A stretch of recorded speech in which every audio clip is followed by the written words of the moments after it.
Hi, today we're making homemade banana pudding.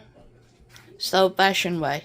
I believe my mama said it was Tammy Wynette's recipe. This is separating the eggs. If you do it too fast, it'll break. So make sure you wash your hands. But see, you can slowly tug on it, but if you do tug on it too much, you'll break the yolk. This will be used for its own little thing, and this will be used for its own other thing. But this is how I separate them. Some people have egg separators. Knowing my luck, I'd mess it up anyways. But just go slow. Sometimes it'll take a while. The last one I just did, it took a little bit. Just don't move it around too much because you could break it. You see, it's coming. And there she goes. So easily, ta-da, 6 eggs. Okay, this is the base of the banana pudding. We start with vanilla wafers on the bottom, like a whole layer, and then you add bananas. This is the second layer. Then you add more vanilla wafers. It's pretty much almost like a lasagna. You go this, that, this, that. And we start with vanilla wafers. And see, I'll show you. I've already started on the third, and then you just add more bananas. But I still have to finish this layer, a third layer. And I honestly love the vanilla wafer part. So you can add however much. Mainly towards the end, you want it to be pretty much the same throughout. And then the top layer, well, that's just, preference. But this is about how big we cut the bananas. You want at least 3 or 4 to start off with, just so you get some in every bite, pretty much. Now, in another bowl, or in a bowl, you're going to have 1 cup of flour. In the same bowl with the cup of flour, you add 2 cups of sugar. And that flour is all-purpose flour. 1 and 2. Mix that up. You can whisk it, mix it, but you want it pretty good mixed together. Once you've mixed that up pretty good together, put it to the side. In another bowl, you want to put your 6 egg yolks in a big bowl by itself so far. You're going to mix those up, squish them up pretty good. Well, as we all call it, beat it pretty much.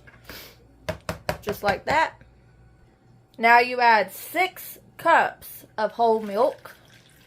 Just pour it into the bowl with the egg yolks. Now you add 1 teaspoon of vanilla.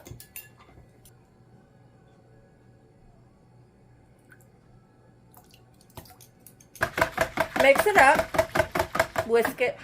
And I need to correct myself. It is not all-purpose flour. It is self-rising flour. Self-rising flour. Alright, once you've mixed it up pretty good, you're going to add the dry ingredients, which is the sugar and the self-rising flour, to all the milk and the egg whites and the vanilla. Just put those together. Mix that up. Now, I don't know if you know this or not, but this is pretty much your pudding mix for the banana pudding. This is that. Now, you need a pot. Honestly, a pretty good size one, because you're going to pour all of that mixture with the milk and flour and all that into a pot. Alright, once you get it into the pot, turn the stove on. You're going to let it boil until it thickens into a pudding. Try not to walk too far away from it, because you're going to have to babysit this one very closely.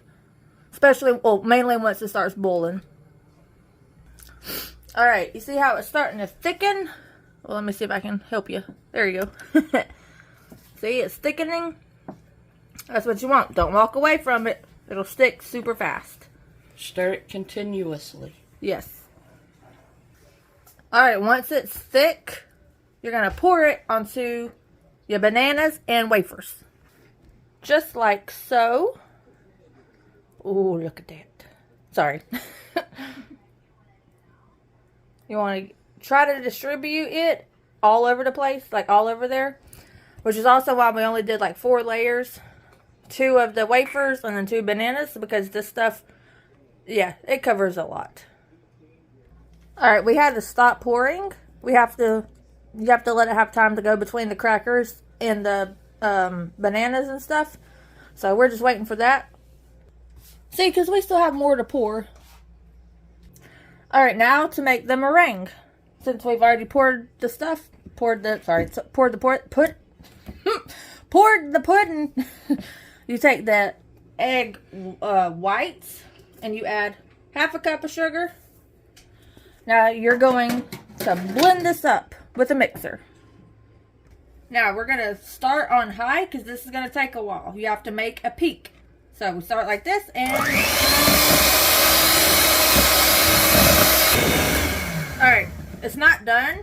But you see how thick it is? That's why we do it on the high setting, because the low setting takes a lot longer. Now once you start seeing it do all that, I don't know what you call it, maybe making mountains, then you'll know it's getting close. See, that has to stand up straight. But you can also turn it down once it starts to get to that, because then it should be getting close to being done. That's pretty much a peak. Do it again. Yep. Yep. Pretty much as long as it almost looks like marshmallow fluff. And then it's done. Cause see, look at that. Ooh-wee. See? It ain't even coming out. Alright, now you just try to distribute it on the top of your banana pudding. And with this, it's pretty much already cooked. All you're going to do when you put it in the oven is try to brown the top. Alright, once you get all the meringue stuff on there, preheat your oven to 350 and pop it in the oven. Now, I know I said 350, but you need it on broil. Because, like I said, all we got to do is the top. And don't walk far away. Once you get it browned on top, it's done. Ready to eat. Enjoy. Please like and subscribe. And yes, it's mainly done on one side, just because broil is crazy. But if you leave it in there too much longer, it's going to burn, so you might have to rotate too. But yeah, thanks for watching.